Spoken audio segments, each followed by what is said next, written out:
मित्रों, आप सभी ने रामायण अवश्य ही देखी होगी, जिसमें प्रभु श्री राम के जन्म से लेकर उनका सरयू में जल समाधि लेने तक की लीला को टीवी पर दिखाया गया था। लेकिन आपको बता दूं कि इसके अलावा भी रामायण के ऐसे बहुत से रहस्य थे जो टीवी पर नहीं दिखाए गए।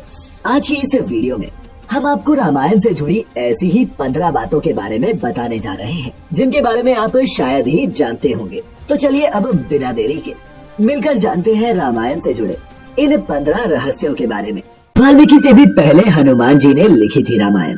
मित्रों, जैसा कि हम सभी जानते हैं कि वाल्मीकि ने रामायण धर्म ग्रंथ की रचना की थी, लेकिन आपको जानकर हैरानी होगी कि वाल्मीकि जी से पहले ही प्रभु श्री राम के अनन्य भक्त हनुमान जी ने राम कथा की रचना अपने नाखूनों से एक शिला पर की थी। इस बात का पता जब वाल्मीकि को चला तो उन्होंने उस शिला यानी कि पत्थर को जाकर देखा और उस पर हनुमान जी द्वारा राम कथा का वर्णन देख वो हैरान रह गए।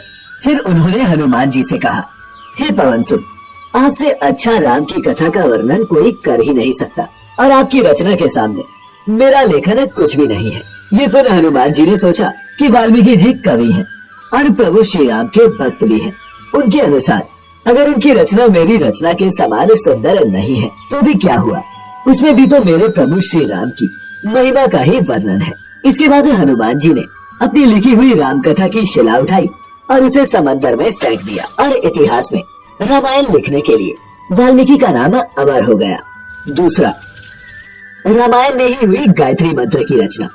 मित्रों, क्या आप जानते हैं कि रामायण में लिखित श्लोक से ही गायत्री मंत्र की भी रचना हुई है?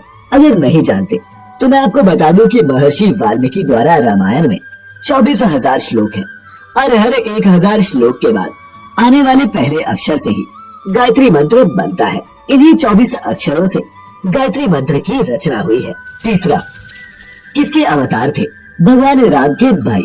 मित्रों, हम सभी जानते हैं कि प्रभु श्री राम भगवान विष्णु जी के अवतार थे, लेकिन क्या आप ये जानते हैं कि उनके तीनों भाई किसके अवतार थे? मित्रों, लक्ष्मण को भगवान विष्णु की शैया शेषनाग का अवतार माना जाता है, जबकि भरत और शत्रुघ्न को क्रमशः भगवान विष्णु द्वारा हाथों में धारण किए जाने वाले सुदर्शन चक्र और शंखशैल का अवतार माना गया है। चौथा, राम की बहन शांता की कथा। मित्रों, आमतौर पर अधिकतर लोग यही जानते हैं कि राजा दशरथ के 4 पुत्र थे, प्रभु श्री राम, लक्ष्मण, भरत और शत्रुघ्न। परंतु ये सच पूरा नहीं है। राजा दशरथ के 4 पुत्रों के अलावा एक पुत्री भी थी जो आयु में इन चारों भाइयों से बड़ी थी। इनका नाम शांता था और इनकी माता कौशल्या थी। अपनी इस पुत्री को बाद में राजा दशरथ ने अंग देश के राजा रोमपद और उनकी रानी वर्षिणी को गोद दे दिया था, क्योंकि उनको कोई संतान नहीं थी। फिर उन दोनों ने बहुत स्नेह के साथ उसका पालन पोषण किया और माता पिता के सभी कर्तव्यों को निभाया। बाद में राजा रोमपद ने शांता का विवाह ऋषिशृंग ऋषि के साथ कर दिया, जिससे जुड़ी कथा बड़ी ही रोचक है। कथा के अनुसार एक दिन राजा रोमपद अपनी पुत्री शांता से बात कर रहे थे। उसी समय उनके द्वार पर एक ब्राह्मण आए और उन्होंने राजा से प्रार्थना की कि वर्षा के दिनों में खेतों की जुताई के लिए राज दरबार की ओर से मदद प्रदान करें। परंतु ब्राह्मण की बात राजा रोमपद को सुनाई नहीं दी और वे पुत्री के साथ बातचीत करते रहे। जब काफी देर बाद भी ब्राह्मण का कोई उत्तर न मिला तो वे दुखी हो गए और वे राजा रोमपद का राज्य छोड़कर चले गए। वह ब्राह्मण इंद्र के भक्त थे। अपने भक्त की ऐसी अनदेखी पर इंद्रदेव राजा रोमपद पर क्रोधित हो गए और उन्होंने उनके राज्य में पर्याप्त वर्षा नहीं की, जिससे खेतों में खड़ी फसलें सूखने लगी। अपनी प्रजा को दुखी देख राजा रोमपद ऋषिशृंग ऋषि के पास गए और उनकी सलाह पर एक यज्ञ किया, जिसके बाद उनके राज्य में पर्याप्त वर्षा हुई और खेत खलिहान पानी से भर गए। इसके बाद राजा ने अपनी पुत्री शांता का विवाह ऋषि से करवा दिया और वे दोनों सुखपूर्वक रहने लगे। बाद में ऋषिशृंग ने ही अयोध्या नरेश दशरथ के लिए पुत्र कामेष्ठी यज्ञ किया था, जिसके बाद उन्हें 4 पुत्रों की प्राप्ति हुई। 5वां, क्या था सीता के स्वयंवर का कारण? मित्रों, रामायण के अनुसार एक बार बचपन में ही माता सीता ने शिव धनुष पिनाका को उठा लिया था। ये देख मिथिला नरेश राजा जनक ने उसी समय ये तय कर लिया था कि वे अपनी पुत्री का विवाह ऐसे वीर से करवाएंगे जो इस शिव धनुष को मेरी पुत्री की तरह आसानी से उठा सके। यही कारण था सीता के स्वयंवर में यही शर्त रखी गई। और जो उसे शिव धनुष को उठा पाया उसी ने सीता से विवाह भी किया। और जैसा कि आप सभी जानते हैं कि भगवान राम ने उस शिव धनुष को उठाकर माता सीता से विवाह किया था। छठा, रावण भी पहुंचा था सीता के स्वयंवर में। मित्रों, आपको बता दूं कि उस समय के कई राजा सीता के स्वयंवर में भाग लेने जनकपुर पहुंचे थे, जिसमें रावण भी मौजूद था। ऐसा माना जाता है कि मंदोदरी के रोकने के बावजूद लंका नरेश रावण सीता के स्वयंवर में पहुंचा था, परंतु उस समय के सबसे शक्तिशाली योद्धा के रूप में जाने जाने वाले रावण भी अन्य राजाओं की तरह शिव धनुष पर प्रत्यंचा चढ़ाने में असफल रहे थे। सातवां, सीता स्वयंवर में प्रयुक्त भगवान शिव के धनुष का नाम। मित्रों, अधिकतर जनमानस ये तो जानते हैं कि प्रभु श्री राम का विवाह देवी सीता से एक स्वयंवर में शिव के धनुष पर प्रत्यंचा चढ़ाने और जीतने के बाद हुआ था, लेकिन बहुत ही कम लोगों को ये पता है कि उस स्वयंवर में प्रयुक्त हुए शिव धनुष का नाम क्या था। तो आपको बता दें कि सीता स्वयंवर में प्रयुक्त हुए शिव धनुष का नाम पिनाका था। आठवां, लक्ष्मण का एक नाम गुदाकेश भी। मित्रों, रामायण के अनुसार जब राम, लक्ष्मण और सीता 14 वर्ष के वनवास के लिए गए तो वन में लक्ष्मण अपने भैया और भाभी की रक्षा के उद्देश्य से कभी भी नहीं सोए। इसी कारण लक्ष्मण का नाम गुदाकेश पड़ा। ऐसा माना जाता है कि वन में पहली रात को जब श्री राम और माता सीता सो रहे थे तो उनके सामने निद्रा देवी प्रकट हुई। तब लक्ष्मण ने निद्रा देवी से अनुरोध किया कि वे उन्हें ऐसा वरदान दे जिससे उन्हें वनवास के दौरान 14 वर्षों में कभी भी नींद न आए, ताकि वे अपने प्रिय भाई और भाभी की रक्षा कर सके। लक्ष्मण के मुख से ऐसी बातें सुनकर और भाई प्रेम को देखकर निद्रा देवी बहुत प्रसन्न हुई और बोली, हे लक्ष्मण, अगर तुम्हारे बदले में कोई 14 वर्ष तक सोने को तैयार हो तो मैं तुम्हें ये वरदान दे सकती हूँ। तब लक्ष्मण ने उन्हें अपनी पत्नी उर्मिला के पास भेजा, जहाँ उनकी पत्नी उर्मिला ने लक्ष्मण के बदले सोना स्वीकार कर लिया और वो पूरे 14 वर्षों तक सोती रही। 9वां, भगवान कृष्ण की मृत्यु का रहस्य।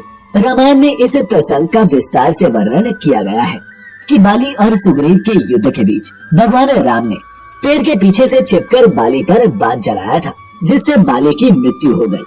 लेकिन बहुत कम लोग ये जानते हैं कि इसी युद्ध में भगवान विष्णु के कृष्ण अवतार के देह त्यागने का रहस्य भी छिपा हुआ था। दरअसल बाली की मृत्यु के बाद जब ये बात उनकी पत्नी तारा को पता चली कि श्री राम ने छिपकर उनके पति का वध किया है, तो उसने क्रोध में आकर प्रभु श्री राम को ये श्राप दे दिया कि जिस प्रकार उसके पति की मृत्यु हुई है, ठीक उसी प्रकार अगले जन्म में आपकी भी मृत्यु होगी। और महाभारत में हमें इस बात का उल्लेख मिलता भी है कि एक शिकारी के बाण लगने के बाद ही भगवान श्री कृष्ण ने देह त्यागी थी। 10वां, ऋषराज जामवंत भी भगवान राम से करना चाहते थे द्वंद्व युद्ध। दरअसल मित्रों, ऐसा माना जाता है कि उस समय ऋषराज जामवंत से ज्यादा शक्तिशाली और योद्धा कोई भी नहीं था, परंतु जब जामवंत को ये बात पता चली कि भगवान राम से शक्तिशाली मनुष्य इस सृष्टि में कोई नहीं है, तो वो मन ही मन सोचने लगा कि उसे अपने जैसा शक्तिशाली योद्धा युद्ध करने के लिए आखिर मिल गया। परंतु जब वह युद्ध के उद्देश्य से प्रभु श्री राम के पास पहुंचा तो भगवान राम ने ये कहते हुए युद्ध करने से मना कर दिया कि उनके पास अभी युद्ध करने का समय नहीं है, क्योंकि वे अपनी पत्नी सीता की तलाश कर रहे हैं। परंतु ऋषराज जामवंत जब युद्ध के लिए बार बार भगवान राम को ललकारने लगा, तब भगवान राम ने वचन दिया कि वे अगले जन्म में उनकी ये इच्छा पूरी करेंगे। और फिर अगले जन्म यानी कि श्री कृष्ण अवतार में उन्होंने जामवंत की ये इच्छा पूरी भी की। 11वां, ब्रह्मचारी होने के बावजूद भी था हनुमान जी का एक पुत्र। मित्रों, हनुमान जी के बेटे का नाम मकरध्वज है। हनुमान जी का ये बेटा एक शक्तिशाली मछली से पैदा हुआ था। ये तब हुआ जब लंका को पूरी तरह जलाने के बाद भगवान हनुमान अपनी पूंछ को समंदर में डुबा रहे थे। ऐसा माना जाता है कि उस समय मकरध्वज नाम की मछली ने उनका पसीना निगल लिया, जिसके बाद ही उनके पुत्र मकरध्वज का जन्म हुआ। 12वां, रावण का नाम कैसे पड़ा। मित्रों, रावण को पहले दशानन के नाम से जाना जाता था। रावण बहुत बड़ा शिव भक्त था और लंका के राजा बनने के बाद एक बार वह भगवान शिव से मिलने उनके निवास स्थान कैलाश पर्वत पहुंच गया। परंतु जब कैलाश पहुंचा तो द्वार पर शिव जी के द्वारपाल नंदी ने उसे रोक दिया, क्योंकि उस समय भगवान शिव ध्यान में थे। पहले तो रावण को बहुत क्रोध आया, परंतु अपने क्रोध को शांत करते हुए और अपनी भक्ति भावना को साबित करने के लिए वह कैलाश पर्वत को ही उठाने लगा, जिस वजह से कैलाश पर्वत हिलने लगा और भगवान शिव का ध्यान भंग हो गया। वे क्रोधित हो उठे और फिर उन्होंने अपना पैर पर्वत पर टिका दिया। भगवान शिव के ऐसा करने से रावण के हाथ की कुछ अंगुलियां पर्वत के नीचे दब गई, जिससे उसे असहनीय पीड़ा होने लगी। परंतु अपने आराध्य देव भगवान शिव को प्रसन्न करने के लिए इस अवस्था में भी उसने तांडव मंत्र का उच्चारण जोर जोर से किया। ये देख भगवान शिव हैरान रह गए और सोचने लगे कि इतने कष्ट में होते हुए भी मुझे शांत करने के लिए कोई साधारण मनुष्य तांडव कैसे कर सकता है। फिर वे दशानन के पास आए और उसकी भक्ति देखकर उन्होंने ही दशानन को रावण नाम दिया, जिसका अर्थ होता है ऐसा व्यक्ति जिसकी दहाड़ तेज हो। 13वां, रावण ने की थी भगवान राम की मदद। मित्रों, ये तो हम सभी जानते हैं कि रावण ने माता सीता का अपहरण किया था, जिसके बाद भगवान राम ने उसका वध किया। लेकिन क्या आप जानते हैं कि एक बार प्रभु श्री राम को भी रावण की सहायता की आवश्यकता पड़ी थी।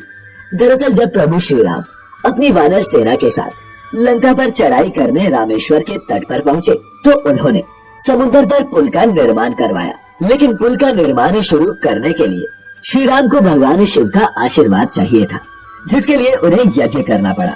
लेकिन जब भगवान राम को पता चला कि इस यज्ञ को सिर्फ एक ब्राह्मण या फिर कोई ज्ञानी पुरुष ही करा सकता है, तो वे सोच में पड़ गए। फिर सुग्रीव की सलाह पर उन्होंने उस यज्ञ को कराने के लिए रावण को निमंत्रण भेजा। चूंकि रावण भगवान शिव का परम भक्त था, इसीलिए उसने श्री राम का यह निमंत्रण स्वीकार कर लिया और यज्ञ करवाया भी। रावण न केवल उस यज्ञ को करवाने आया, बल्कि उसने यज्ञ की समाप्ति के बाद भगवान राम को ये आशीर्वाद भी दिया कि वे जिस उद्देश्य से ये यज्ञ कर रहे हैं वे सफल हो। जबकि वे भली भांति जानता था कि श्री राम इस पुल का निर्माण उसी से युद्ध करने के लिए कर रहे हैं।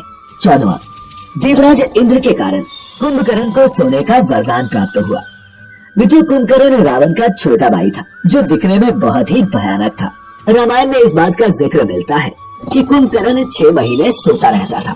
लेकिन क्या आप जानते हैं कि वे 6 महीनों तक किस कारण सोता था? रामायण में वर्णित कथा के अनुसार एक बार कुंभकर्ण की तपस्या से प्रसन्न होकर ब्रह्मा जी उसके सामने प्रकट हुए और उन्होंने उसे वरदान मांगने को कहा।